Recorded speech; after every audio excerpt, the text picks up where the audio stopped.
Welcome back. Now, I know I left you last time with a cliffhanger. I did that intentionally.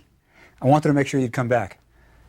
I know that last time I told you about the discovery of the tomb, but we never really got to Tutankhamen and who he is.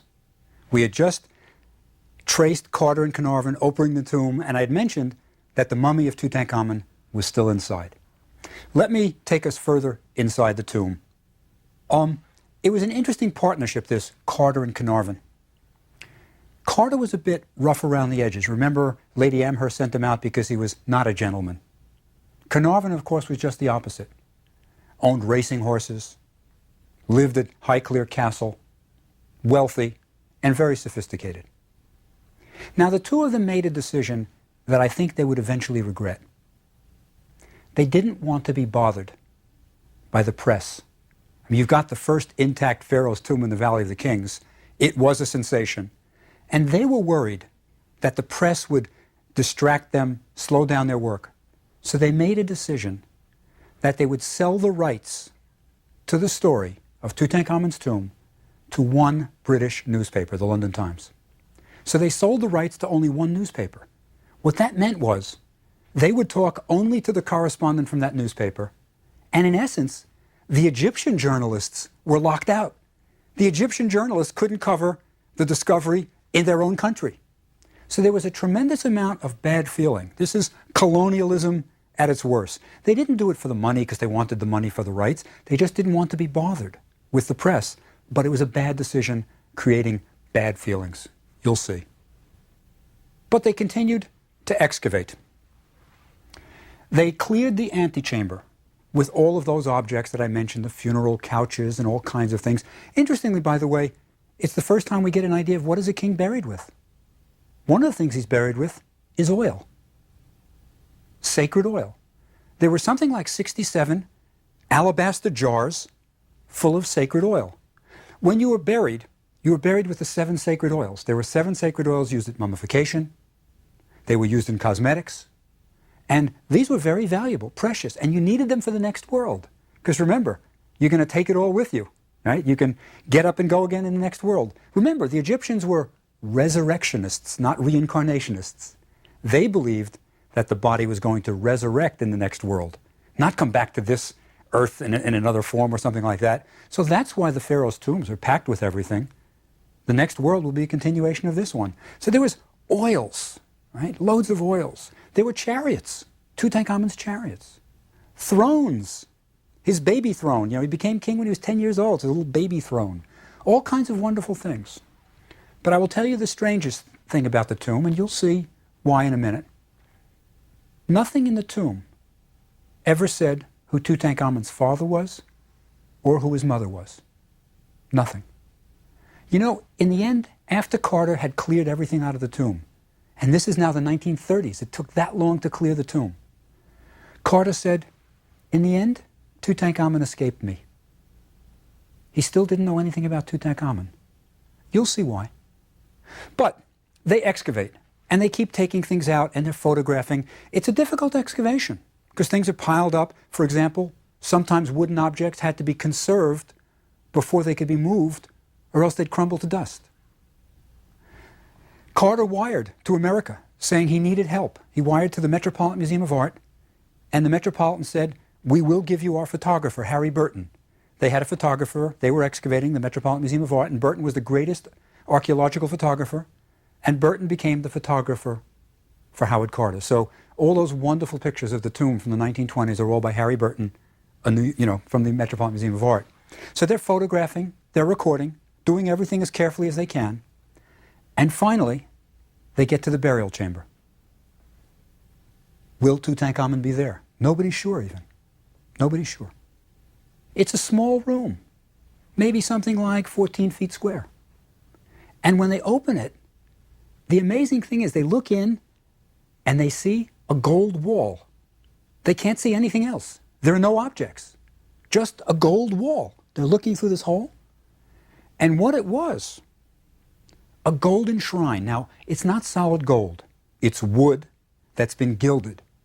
And it's a large shrine that takes up almost the entire room, floor to ceiling. There's only about 2 or 3 feet between the shrine and the wall all around it. And it's a very difficult problem. How do you excavate this? The shrine was built inside the room in pieces. And it won't fit out, of the wall, through the wall, the hole they've made. So they've got to take it apart. Now the problem for Carter is, when the wood shrine was put inside the tomb, it was fresh wood.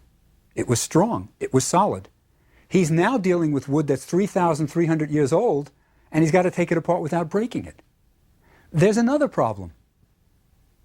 The workmen didn't follow the instructions. Sometimes workmen do that, I hear. The shrine came labeled. You know how when you get a kit, sometimes it says insert tab A in slot A? The shrine had written on it, in ink, instructions for the workmen.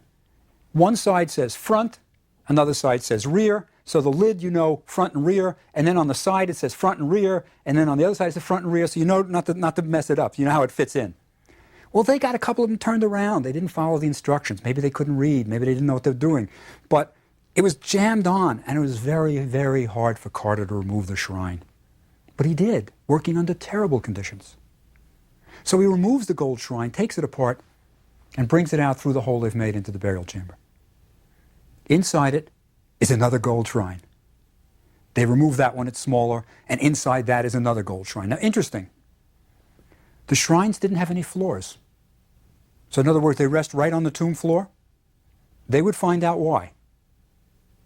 So the shrines are now removed, and they have reached the sarcophagus. At this point, they knew they had an intact tomb. They knew it, because the last shrine was sealed. The bolts were still shut. Nobody had entered. They were going to get Tutankhamen.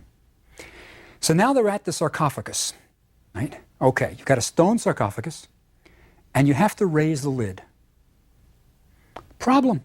Every step of the way is a problem for Carter. The problem is the lid had been cracked in antiquity, and had been patched, repaired, and painted over to look like it wasn't cracked. So if you lifted it, it might break. So they very carefully, they get the ropes under it, they get the chains under it, they lift it, and then disaster strikes. As I said, there was a lot of bad feeling about Carter, Carnarvon, giving it only to the English papers. Carter and Carnarvon had had an official opening for the wives of the excavators, the wives of the team, most of whom were Brits, most were British, and no Egyptians were invited. A real faux pas. This infuriated the Egyptian press, infuriated them. Carter said, we can't work under these conditions of everybody visiting the tomb. And Carter went on strike, right? Leaving the lid of the sarcophagus suspended. The Egyptian government retaliated by locking Carter and Carnarvon out of the tomb, saying, this is our tomb. And the lid is left hanging over the sarcophagus. Eventually, it was ironed out. It was finally ironed out. I think the Egyptian government realized that Carter was the only man who could really excavate it. He was a skilled excavator. I think Carter probably realized his errors, and the excavation went on.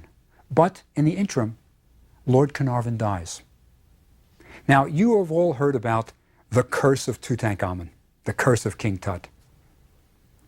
I think the reason for the curse, this myth of the curse, is that Carter and Carnarvon weren't giving interviews to any newspapers besides the London Times. The newspapers had nothing to write about. They had to make up something. And as soon as Carnarvon died, it was the curse of Tutankhamen. And they started saying all kinds of things. Now, we know how Carnarvon died. He died of an infected mosquito bite in Cairo. He was shaving.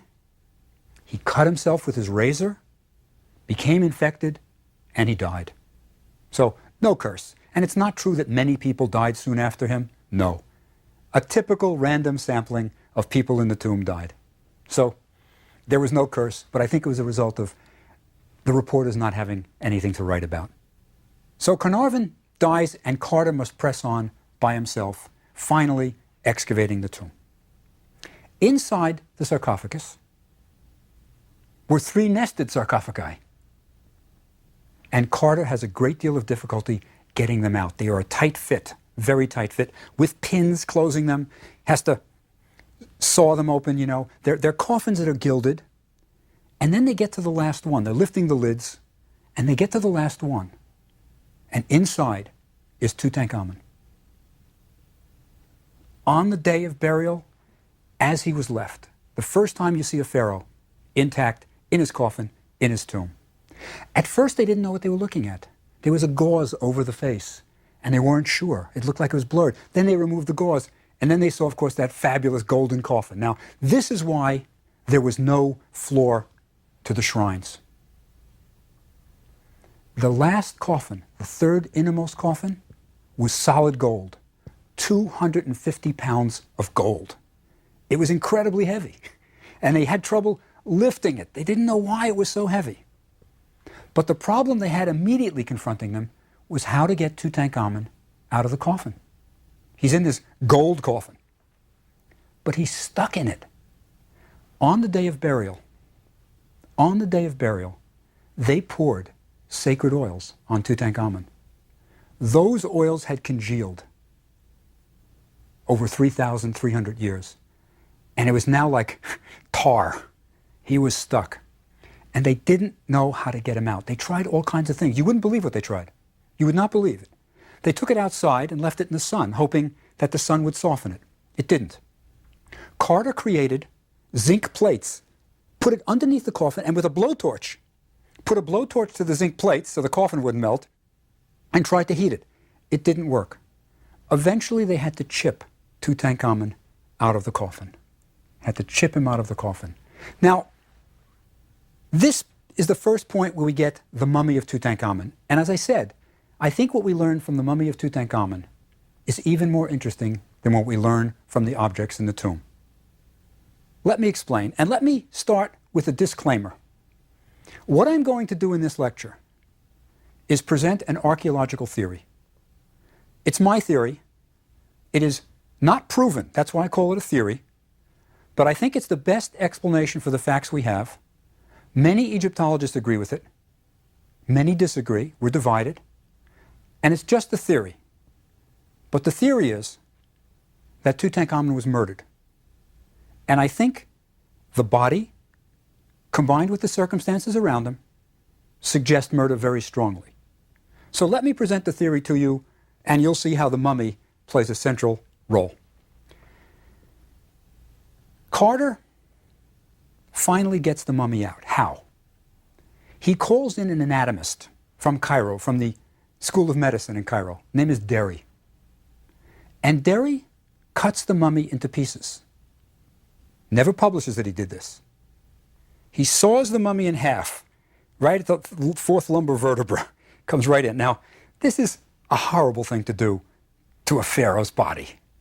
I guarantee you that if they had found the golden throne of Tutankhamen stuck in this oil, they would have figured out a way to get it out, find the right solvents, dissolve it, and they wouldn't have sawed it in half. But in these days, nobody realized how much information was in a mummy. Nobody realized it was an important artifact. It was just a body. They were more interested in the more than 100 gold amulets and objects within the wrappings. So they sawed it apart and took the body out. Now, what did they learn from the body? First, Tutankhamen was a boy king. This is the first time we learn that he dies at around the age of 18. Now, how do you know he dies at the age of 18? Many ways. First, the long bones of your body, the epiphyses as we call them, the ends of the epiphyses. The ends are called the epiphyses. The long bones are like your femur, you know, the longest leg bone in your body. There's the tibia, the fibula, right? Arm bones. When you're young, the ends of them, the epiphyses, are cartilage. It's soft material that's not fully attached. This is why kids are very flexible. You know, they can bend because they've got a lot of cartilage. As you get older, it ossifies, turns to bone, and becomes more solid and more fixed to the end of the bone. We could see the ends of Tutankhamun's bones, and they're still cartilage. So he's about 18. It's just about ossifying. He's about 18. Another thing that Derry talks about is the molars having erupt, right? When do the molars erupt? He doesn't have a full set of molars coming down. So he's before the age of, say, 19 or 20. Now, one interesting question that I have that Derry never answers when he wrote up his report, how does Derry see the molars of Tutankhamen? How did he know that the molars aren't down? The mouth is closed. He didn't x-ray him. Tell you what I think he did, and I've kind of looked at them. I think Derry made a slit over here, underneath, right underneath the chin, I'd say, right? Right underneath the chin. And he pulls the flap down and looks inside, sees the molars aren't descended, and then he glues it back up and never says a word. He is taking apart this body piece by piece in a kind of very, very rough way. But this, at least, teaches us that Tutankhamen is a boy king. Now, let's go back and figure out, how does he become king? You'll remember he is the son of Akhenaten, born at Tel al-Amarna, that religious center in the desert. When he is born of a minor wife, so he's not pure royal. But when Akhenaten dies, his father dies in year 17, there are only 2 royal children alive. Tutankhaten, who is half royal, and his half-sister, Ankhesenaten, who's about the same age, 10.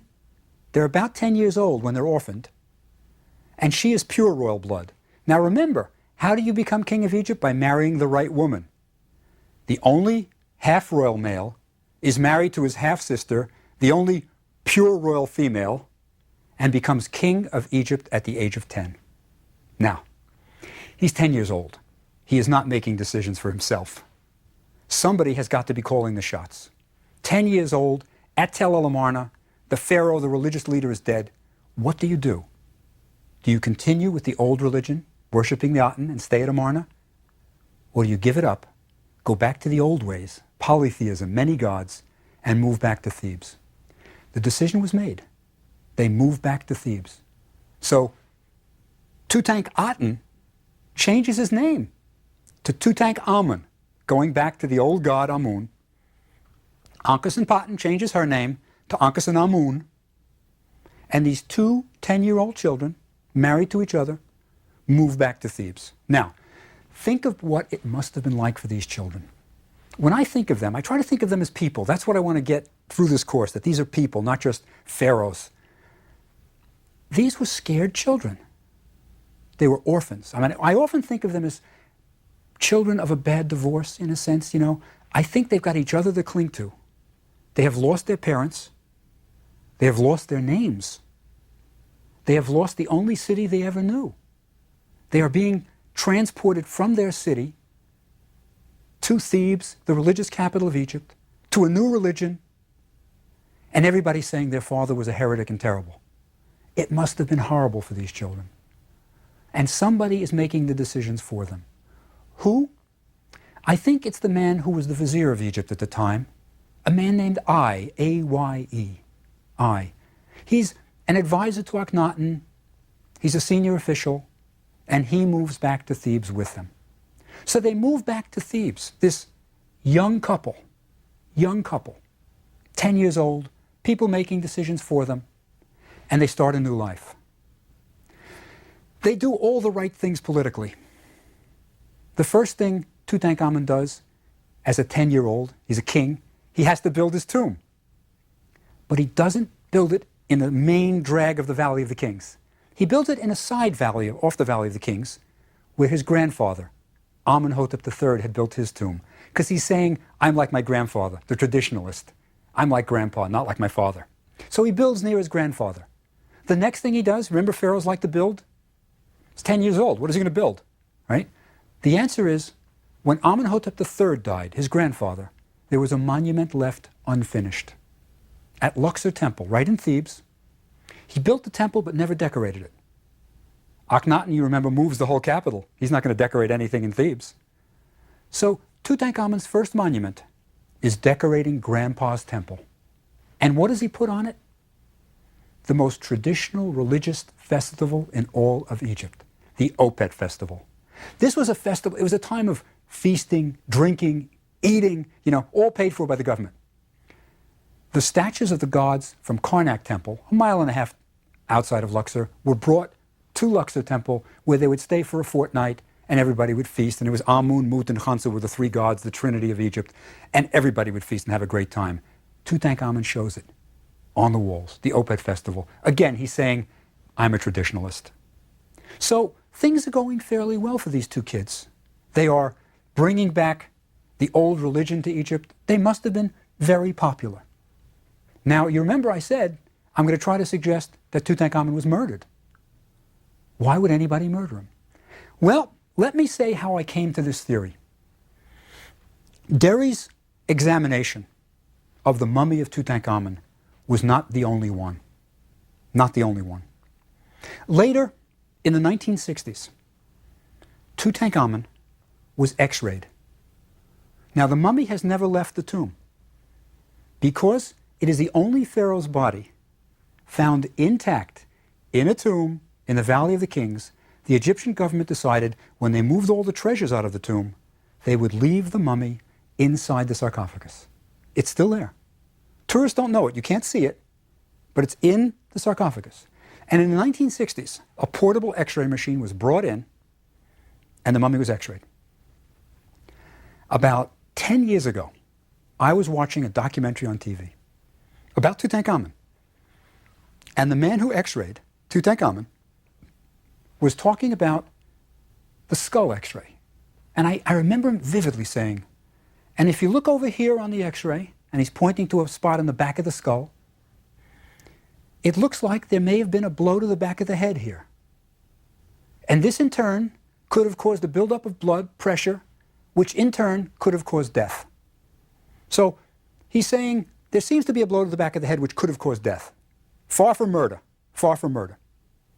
But I think that if you know the circumstances surrounding Tutankhamun's death, the circumstantial evidence, it all leads to murder. And let me explain.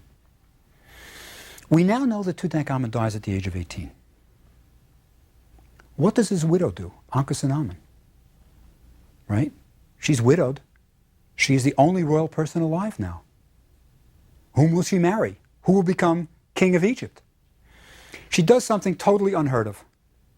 She writes a letter to the enemy, the Hittite king. Now, the Hittites were one of the traditional enemies of Egypt. And the letter is so bizarre that the Hittite king does not believe it. She says, "My husband has died. I have no sons. They say that you have many sons. Send me a prince, I will marry him and make him king of Egypt. Never will I marry a servant of mine. I am afraid." Very strange letter. The queen of Egypt is afraid of whom? And what does it mean, never will I marry a servant of mine? A commoner? And why is she writing to the Hittite king? Aren't there plenty of eligible Egyptian noblemen, maybe? Very strange. The king does not believe it. He's never heard anything like it, and he sends an ambassador to Egypt to see if it's true. The ambassador comes back and says it's true. The queen is widowed. There's no one marrying her. The prince is sent. Finally. And we know what happens to the prince, because we have the letters in the archives. The prince is murdered on the borders of Egypt before he enters. He is killed. What happens next? If you want to know what happens next, look on the walls of Tutankhamun's tomb. It's almost like a photograph of the burial of Tutankhamun. On the wall of Tutankhamun's tomb is a picture of a ceremony being performed on his mummy. It's called the opening of the mouth, so that Tutankhamun can speak and breathe again in the next world. An implement is touched to the mouth by a high priest, a little wooden implement called an adze, to open the mouth ceremonially. And we see Tutankhamun wrapped as a mummy, kind of dressed like the god Osiris, god of the dead, and the ceremony is being performed on him. Now, who is performing that ceremony? The person performing a ceremony is wearing a leopard skin. He's a high priest. But that's not all he's wearing. He is wearing the crown of a pharaoh. The next pharaoh is painted on the walls of Tutankhamun's tomb, performing the opening of the mouth ceremony. And who is the next pharaoh? I, the vizier of Egypt. Somehow I has become king of Egypt, while Ankhesenamun is writing to the Hittite king and saying, send me a prince. How does I become king of Egypt? The answer is in a finger ring, which was found by an Egyptologist in the 1930s named Newberry. And on the finger ring is a double cartouche, two ovals showing the names of Ankhesenamun, the widow of Tutankhamen, and I. They've been married.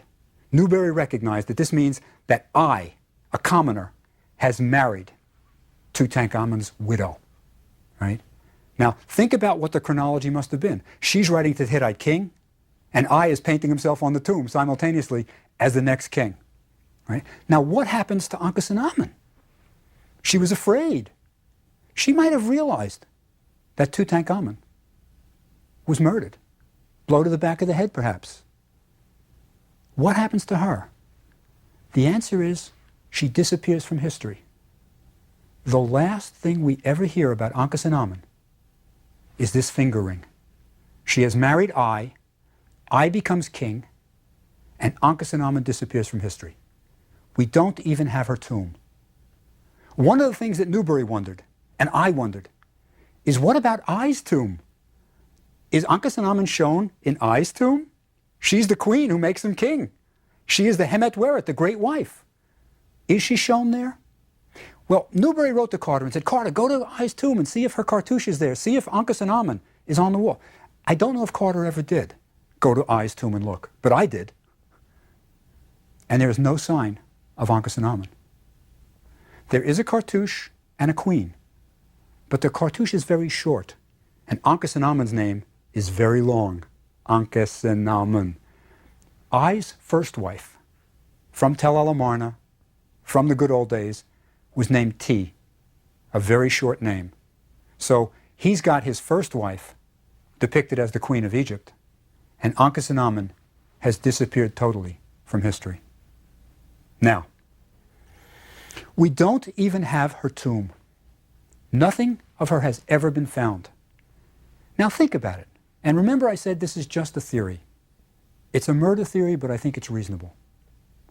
What would happen if we have a man is dead at the age of 18, blow to the back of the head. His widow writes saying, I'm afraid, never will I marry a commoner. We then discover that she marries a commoner, and then she disappears from history. I think it's true to say that there would have been an investigation at least. Now, I don't think that I've proven that Tutankhamen was murdered, but let me say what I think is the scenario. I has always been calling the shots for the young children, the vizier. But now Tutankhamun's 18, so is Ankhesenamun, about the age where perhaps he can rule by himself, where he doesn't need I anymore. Ankhesenamun has given birth twice. There are two fetuses inside the tomb of Tutankhamun. Two fetuses, two miscarriages that were buried with them. So we know she's of childbearing age, and if the next one survives, we have a new king of Egypt, and I will no longer be needed. So I think I sees that this is his chance to become king of Egypt, and he better act quickly. So Tutankhamen is somehow dispatched by a blow to the back of the head. Ankhesenamun writes to the Hittite king. The prince we know for sure is murdered. We have the records. And this can't be an easy thing to do. The prince is coming with an entourage. This is the Hittite prince who's going to be king of Egypt. He's murdered. That's one murder for sure.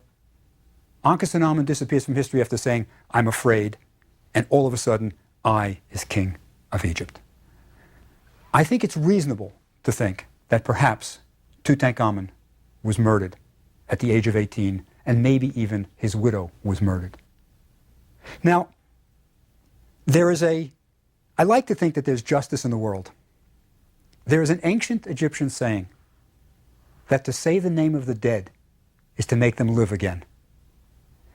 I disappears from history, a minor king. He only rules for another 2 years. He's an old man. He's 70, perhaps, when he becomes king. So he disappears, and nobody knows about him. And the one pharaoh whose name everyone knows is Tutankhamen. So maybe in a sense, he's the one who lives again. I'll see you next time.